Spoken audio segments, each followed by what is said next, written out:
പിതാവിന്റെയും പുത്രന്റെയും പരിശുദ്ധാത്മാവിന്റെയും നാമത്തിൽ ആമേൻ. Ave Maria. മെയ് മാസ വണക്കം 11-ാം ദിവസം. ദൈവവചനം ശ്രവിക്കുന്നതിൽ നമ്മുടെ മാതൃകയായ പരിശുദ്ധ മറിയത്തെക്കുറിച്ച് നമുക്ക് ചിന്തിക്കാം. ദൈവിക ദൗത്യവാഹകൻ മേരിയെ സമീപിച്ച് ദൈവവചനം അറിയിച്ചു. മറിയം ദൈവവചനം സ്വീകരിക്കുന്നതിനെ എത്ര സന്നദ്ധയായിരുന്നു എന്ന് നാം പരിചിന്തിക്കേണ്ടിയിരിക്കുന്നു. നീ ഒരു പുത്രനെ പ്രസവിക്കും, അവന് യേശു എന്ന് പേർ വിളിക്കണം. ദേവദൂതന്റെ വാക്കുകൾ ശ്രവിച്ച പരിശുദ്ധ കന്യക ഒരു സംശയം ചോദിക്കുന്നുണ്ട്. ഞാൻ പുരുഷനെ അറിയാത്തതിനാൽ ഇത് എപ്രകാരം സംഭവിക്കും? ന്യായയുക്തമായ ഒരു സംശയമായിരുന്നു അത്. മേരി ദൈവത്തോട് കന്യാവ്രതം വാഗ്ദാനം ചെയ്തിരുന്നു എന്നുള്ള വസ്തുത അത് പ്രദ്യോതിപ്പിക്കുന്നു. ദേവദൂതൻ മറിയത്തിന് സംശയ നിവാരണം വരുത്തി. പരിശുദ്ധാത്മാവ് എഴുന്നള്ളി വരും, അത്യുന്നതന്റെ ശക്തി നിന്റെ മേൽ ആവസിക്കും, നിന്നിൽ നിന്നും പിറക്കുന്നവൻ ദേവപുത്രൻ എന്ന് വിളിക്കപ്പെടും, അവൻ പരിശുദ്ധനായിരിക്കും.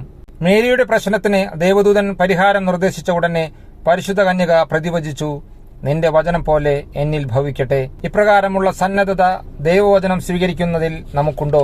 ക്രിസ്തുനാഥൻ ഒരിക്കൽ വിതക്കാരന്റെ ഉപമ അരുളി ചെയ്തു. വിതക്കാരൻ വിതയ്ക്കുവാൻ പുറപ്പെട്ടപ്പോൾ ചിലത് വഴിയൊരികിൽ വീണു. അത് ആകാശപ്പറവുകൾ കൊത്തിക്കൊണ്ടുപോയി. മറ്റു ചിലത് പാറപ്പുറത്ത് വീണു. മണ്ണിന് ആഴമില്ലാതിരുന്നതുകൊണ്ട് അത് കരിഞ്ഞുപോയി. വേറെ ചിലത് മുള്ളുകളുടെ ഇടയിൽ വീണു. മുള്ളുകൾ അതിനെ ഞെരുക്കിക്കളഞ്ഞു. എന്നാൽ ചിലത് നല്ല നിലത്ത് വീണു.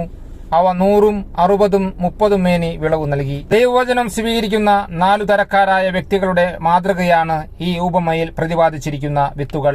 ഒന്നാമത്തെ തരക്കാർ ദൈവവചനം ശ്രവിച്ചാൽ ഉടനെ തന്നെ അതിനെ പുച്ഛിച്ചു തള്ളും. രണ്ടാമത്തെ കൂട്ടർ ദൈവവചനം സ്വീകരിക്കുമെങ്കിലും വചനം നിമിത്തം ഞെരുക്കമോ പീഡയോ ഉണ്ടാകുമ്പോൾ അത് പരിത്യജിക്കുന്നവരാണ്. മൂന്നാമത്തെ കൂട്ടർ മുള്ളുകളുടെ ഇടയിൽ വീണ വിത്തുപോലെ വചനം സ്വീകരിക്കുമെങ്കിലും പ്രലോഭനങ്ങൾ ഉണ്ടാകുമ്പോൾ അത് വിസ്മരിച്ചുകൊണ്ട് പ്രവർത്തിക്കുന്നവരാണ്.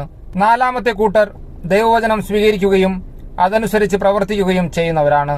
ഒരിക്കൽ യേശുനാഥന്റെ ദിവ്യ അധരങ്ങളിൽ നിർഗളം പ്രവഹിച്ച ദിവ്യ സൂക്തികൾ ശ്രവിച്ച ഒരു സ്ത്രീ ഇപ്രകാരം ഉദ്ഘോഷിച്ചു, നിന്നെ വഹിച്ച ഉദരത്തിനും നിന്നെ കുടിപ്പിച്ച മുലകൾക്കും ഭാഗ്യം. ഉടനെ ദിവ്യനാഥൻ ഇപ്രകാരം അരുളി ചെയ്തു, ദൈവത്തിന്റെ വചനം കേൾക്കുകയും അതനുസരിക്കുകയും ചെയ്യുന്നവർക്ക് കൂടുതൽ ഭാഗ്യം.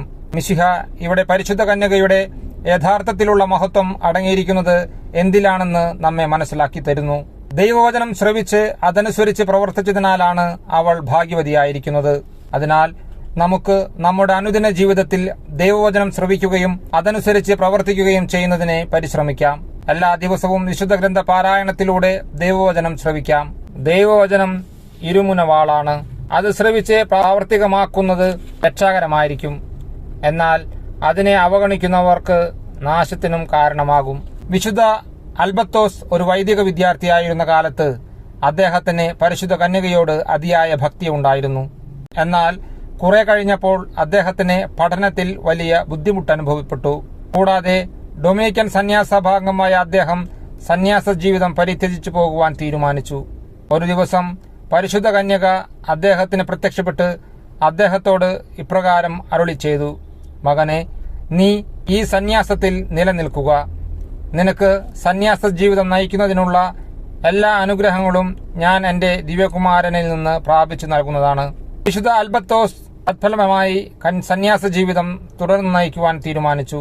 പഠിക്കുവാൻ വളരെ വിഷമിച്ചിരുന്ന അദ്ദേഹം അഗാധ പണ്ഡിതനായി. ലോകം ദർശിച്ചിട്ടുള്ളതിലേക്ക് ഏറ്റവും അതിപ്രകർഷം നിറഞ്ഞ തോമസ് അക്വീനാസിന്റെ ഗുരുഭൂതനാകുവാനുള്ള ഭാഗധേയവും അദ്ദേഹത്തിന് സിദ്ധിച്ചു. അദ്ദേഹം പിന്നീട് വലിയ മരിയ ഭക്തനായി തീർന്നു. ശാസ്ത്രത്തിന്റെ മൽപ്പാൻ. നമുക്ക് പ്രാർത്ഥിക്കാം. മരിയാംബികെ, അങ്ങ് ദൈവവചനം ശ്രവിക്കുന്നതിലും അത് പ്രാവർത്തികമാക്കുന്നതിലും എത്ര വിശ്വസ്തത പ്രകടിപ്പിച്ചു. നിന്റെ വചനം പോലെ എന്നിൽ ഭവിക്കട്ടെ എന്ന അങ്ങയുടെ വചസ്സുകളിലൂടെ ഒരു നവ്യ ലോകത്തെ സൃഷ്ടിച്ചു. അതെ, ഞങ്ങളും ദൈവവചനം ശ്രവിക്കുന്നതിനും അതിനനുസരണമായ ജീവിതം നയിക്കുന്നതിനും വേണ്ട അനുഗ്രഹങ്ങൾ നൽകണമേ. ഞങ്ങൾ ദൈവവചനം പലപ്പോഴും താല്പര്യമില്ലാതെ കേൾക്കുകയും പ്രാവർത്തികമാക്കാതിരിക്കുകയും ചെയ്തിട്ടുണ്ട്. അതിനെക്കുറിച്ച് ഞങ്ങൾ മനസ്തപിക്കുന്നു. ഞങ്ങളുടെ ഭാവി ജീവിതം അങ്ങേ ദിവ്യകുമാരന്റെ രക്ഷാകരമായ വചനങ്ങൾക്കനുസൃതമായി നയിച്ചുകൊള്ളാമെന്ന് പ്രതിജ്ഞ ചെയ്യുന്നു. ഞങ്ങളുടെ ബലഹീനതയെ പരിഹരിക്കണമേ. ജന്മപാപമില്ലാതെ ഉത്ഭവിച്ച പരിശുദ്ധ മറിയമേ, പാപികളുടെ സങ്കേതമേ, ഇതാ നിന്റെ സങ്കേതത്തിൽ ഞങ്ങൾ ഓടി വന്നിരിക്കുന്നു. ഞങ്ങളുടെ മേൽ അലിവായിരുന്നു ഞങ്ങൾക്കു വേണ്ടി അങ്ങേ തിരുക്കുമാരനോട് അപേക്ഷിച്ചു കൊള്ളണമേ.